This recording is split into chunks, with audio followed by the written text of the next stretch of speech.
சிலர் வந்து திறமை இருந்தும் வாழ்க்கையில் முன்னேற முடியாமல் ரொம்ப கஷ்டப்படுவாங்க. அது எதனாலன்னு பார்த்தீங்கன்னா, எமோஷன்ஸ், சுச்சுவேஷன், அப்புறம் நம்ம பண்ணுற எல்லா விஷயத்துக்கும் எக்ஸ்ப்ளனேஷன் கொடுத்துட்டே இருக்கிறது. அப்புறம் வந்து நமக்குள்ளே யாராவது வந்து போட்டி போட்டுகிட்டே இருப்பாங்க. அதுக்கப்புறம் பார்த்தீங்கன்னா, நமக்குள்ளே என்ன வந்து யூனிக் டேலண்ட் இருக்குன்னு அதை வந்து ஃபைண்ட் அவுட் பண்ணாமல் அதை வந்து டிஃபிகல்ட் பண்ணிட்டு இருக்கிறது. அதுக்கப்புறம் பார்த்தீங்கன்னா, நெகட்டிவ் ஃபீட்பேக். ஸோ இந்த 6 விஷயத்தினால தான் வந்து நம்ம வந்து திறமை இருந்தும் வாழ்க்கையில் முன்னேற முடியாமல் ரொம்ப கஷ்டப்பட்டுட்டே இருப்பாங்க.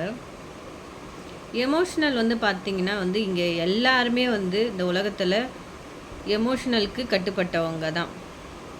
அது ஒர்க்கிங் ப்ளேஸில் இருந்தாலும் சரி, நம்மளுடைய ஃபேமிலி லைஃப்பாக இருந்தாலும் சரி, இங்கே எமோஷ்னலுக்கு தான் எல்லாருமே வந்து கட்டுப்பட்டு இருக்கோம். ஸோ அந்த எமோஷன் வந்து எதுக்கு பார்த்திங்கன்னா, சுச்சுவேஷனுக்கு ஏற்ற மாதிரி நம்ம வந்து அதை கடந்து போகணும்.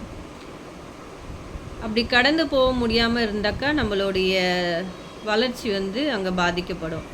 அதுக்கப்புறம் வந்து எக்ஸ்ப்ளனேஷன்.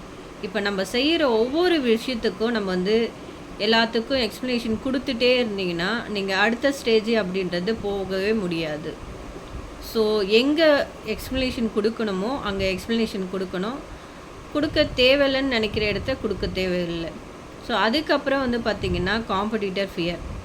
இப்போ நம்மளை விட இன்னொருத்தவங்க பெட்டராக இந்த உலகத்தில் இருக்க தான் செய்வாங்க. ஒன்றை விட இன்னொன்று பெட்டராக இருக்க தான் செய்யும்.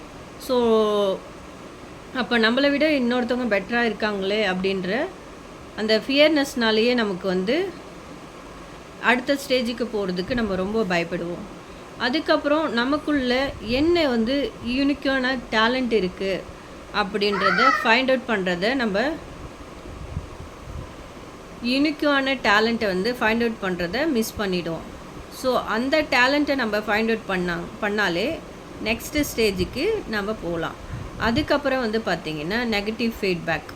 ஸோ நெகட்டிவ் ஃபீட்பேக்குன்னு பார்த்தாலே வந்து இங்கே எல்லாருமே வந்து அதை பற்றி ஒரி பண்ணாதவங்க யாருமே கிடையாது. ஸோ நம்ம ஏதாவது ஒரு விஷயம் செய்கிறோம் அப்படின்னா அதுக்கு பின்னாடி பேசுகிறவங்க, முன்னாடி பேசுகிறவங்க அப்படின்னு நம்ம செய்கிற விஷயத்தில் நெகட்டிவ் ஃபீட்பேக் வந்து சொல்கிறவங்க நிறைய பேர் இருப்பாங்க. ஸோ அதை பற்றியெல்லாம் நம்ம வந்து கன்சிடர் பண்ணிகிட்டே இருந்தீங்கன்னா நம்மளுடைய நெக்ஸ்ட்டு ஸ்டேஜுக்கு வந்து போகிறது கஷ்டமாக இருக்கும். ஸோ இந்த விஷயம் எல்லாமே வந்து நம்ம வந்து ஸ்கிப் பண்ணிவிட்டு அதெல்லாம் எப்படி நம்ம வந்து வர தடைகளை தாண்டி போகணும் அப்படின்னு யோசித்தாலே நம்மளுடைய வாழ்க்கையில் வந்து சக்ஸஸான நிலைமைக்கு போக முடியும்.